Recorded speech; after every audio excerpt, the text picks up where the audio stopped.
ଭାବୁଛି ମୁଁ ଏ ସମ୍ପର୍କରେ ଗୋଟେ ବ୍ୟକ୍ତିଗତ ମତ ଦେଇଥିଲି।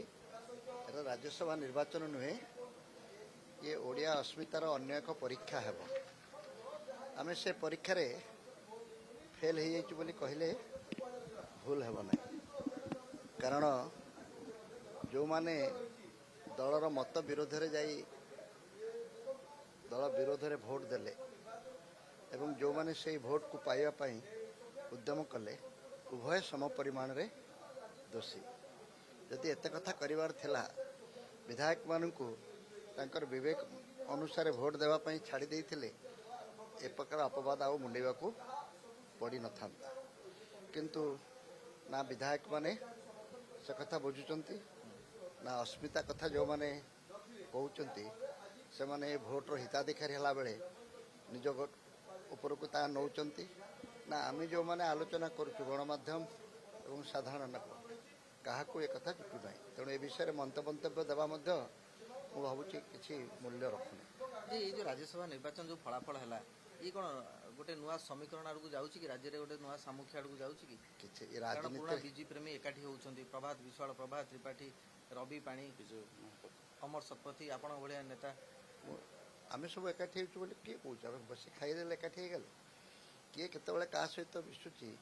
ବିଜେଡ଼ି ଆଉ ବିଜେପି କ'ଣ ଏକାଠି ଥିଲେ ବୋଲି ବହୁତ ଲୋକ କହନ୍ତି। ଏବେ ବି ବିଜେଡ଼ି ଆଉ ବିଜେପି ଭିତରେ କ'ଣ ପରଦା ପଛର ସମ୍ପର୍କ ଜାଣିବା ଭାରି କଷ୍ଟ। ଖୋଲାଖୋଲି ଭାବରେ ବିଜେପି ଠାରୁ ଦୂରେଇ ଯାଇ ବିଜେଡ଼ି ଆଉ କଂଗ୍ରେସ ସାମୟିକ ଭାବରେ ଏକାଠି ହେଇଥିଲେ କି ଭବିଷ୍ୟତରେ ଏକାଠି ହେବେ, ସେ ବିଷୟ ଆଗାମୀ ଦିନରେ ଜଣାପଡ଼ିବ। ଏବେଠୁ ଆକଳନ କରିବା। କିନ୍ତୁ ଏଭଳି ପରିସ୍ଥିତିରେ କାହାକୁ ବିଶ୍ୱାସ କରିବା ସମ୍ଭବ ହେଉନାହିଁ। କିଏ ବା ଅଛି କେଉଁ ମତେ ଜାଣିବା ଭାରି କଷ୍ଟ। ସେ ଏଇ ଯେଉଁ ରାଜ୍ୟସଭାର ଫଳାଫଳ, ଇଏ ପ୍ରକୃତ ପକ୍ଷେ ଯେମିତିକି ଆପଣ କହିଲେ ଓଡ଼ିଆ ଅସ୍ମିତାର ପରିଚୟ ଥିଲା ବା ପରୀକ୍ଷା ଥିଲା, ସେ ପରୀକ୍ଷାରେ କ'ଣ ଓଡ଼ିଆ ଅସ୍ମିତା ପାସ୍ କରିଛି? କହିଲି ପରା ଫେଲ୍ ହେଇଛି। ପ୍ରଥମ ଅସ୍ମିତା ଥିଲା MLA ମାନଙ୍କୁ ବାଇଗଣ ପରିବା ଭଳି ବିକ୍ରି ଯୋଗ୍ୟ ବୋଲି ଯେଉଁ ଭାବୁଛନ୍ତି, ଯେଉଁମାନେ ଭାବୁଛନ୍ତି ସେମାନେ ମଧ୍ୟ ଅସ୍ମିତାର ବିରୋଧୀ। ଆଉ ଯେଉଁମାନେ ଏହାର ଶିକାର ହେଲେ, ନିଜକୁ ନିଜେ ପଚାରିଲେ ନାହିଁ, ସେମାନେ ମଧ୍ୟ ଏ ବିଷୟରେ ଆଉ କିଛି କହିବା ପାଇଁ ତାଙ୍କ ଜିଭରେ ହାଡ଼ ନାହିଁ। ସମସ୍ତେ କ'ଣ ବିକ୍ରି ହେଇଛନ୍ତି?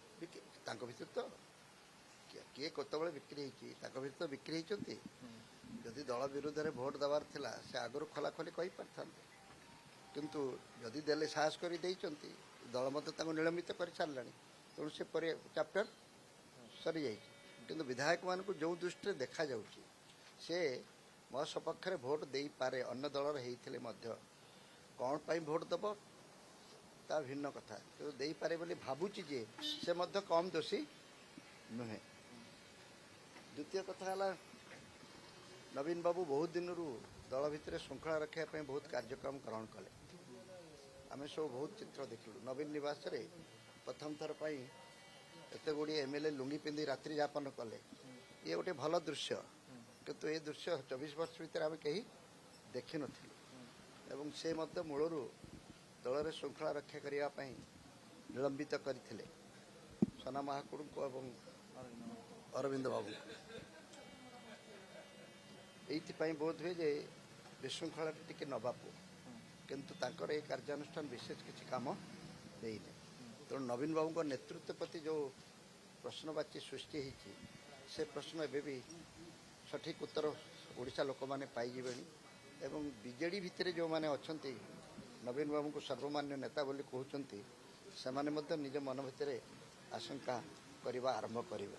ଠିକ୍ ସେହିପରି କଂଗ୍ରେସ ମାତ୍ର 14 ଜଣ ଲୋକଙ୍କ ଭିତରୁ 3 ଜଣଙ୍କୁ ମଧ୍ୟ ଅଟକେଇ ରଖିପାରିଲା ନାହିଁ। ଏବଂ ହୁଇପ୍ ଜାରି କଲା ପରେ ମଧ୍ୟ ବାଙ୍ଗାଲୋର ଯାତ୍ରା କରୁଥିଲେ। କାହିଁକି ବାଙ୍ଗାଲୋର ଯାଇଥିଲେ ଏବଂ ବାଙ୍ଗାଲୋର ଯାତ୍ରା ଫେରି ଆସିଲା ପରେ ତାଙ୍କର କ'ଣ ଅବସ୍ଥା ହେଲା, ତାଙ୍କ ନେତୃତ୍ୱ ପ୍ରତି ମଧ୍ୟ ଯେଉଁ ପ୍ରଶ୍ନ ଥିଲା, ସେ ପ୍ରଶ୍ନର ଉତ୍ତର ସମସ୍ତେ ପାଇଥିଲେ। ସେ କଂଗ୍ରେସ ନେତୃତ୍ୱ ହେଉ କିମ୍ବା ବିଜେଡ଼ିର ନେତୃତ୍ୱ ହେଉ, ସେ ଯାହା କହନ୍ତି ଅନେକ ପ୍ରଶ୍ନର ଅପେକ୍ଷା ରଖୁଛି। ଯେ ନବୀନ ବାବୁଙ୍କ ବର୍ତ୍ତମାନ ପକଡ଼ ଟିକେ କମିଗଲାଣି, ବିପର୍ଯ୍ୟୟ ପରେ ନେତା ଏବେ ଅମାନିଆ ହେଇଯାଉଛି। ମୋ କଥାଟା କାହିଁ ମୋ ପାଟିରେ କହିବାକୁ ଚାହୁଁ କରୁଛ? ଯଦି ପକଡ଼ କମିଲାଣି କି ନ କମିଲାଣି ତେଣୁ ଜାଣିପାରୁନଥିବ ଯେ ମୋତେ କହୁଛି ପକଡ଼ କମିଗଲାଣି କେମିତି? ତୁମେ କ'ଣ ଭାବୁଛ?